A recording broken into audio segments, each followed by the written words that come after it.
چنانچه که گفته شد کمپانی‌های تولیدی اولا خود در یک بخش تبحر دارن یا زبدگی دارن یا یک محصول بیشتر تولید نمی‌کنن، اکثرا غالب.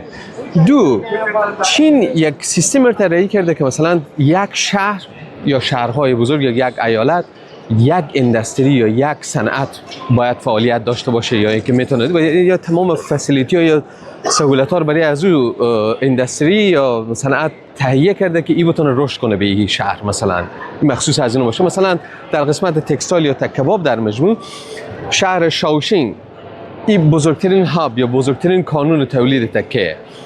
در بخش الکترونیک شنزن بهترین جایه که شما بتونید کمپانی‌ها یا تولیدی بخش الکترونیکی یا لوازم الکترونیکی رو داشته باشین. به اون جگه دیگه به اینجی که میایین اولا آموزش خود ببینین، یاد بگیرین که مثلا به چی بخش مثلا شما بیامدین کدو شهر مهمه.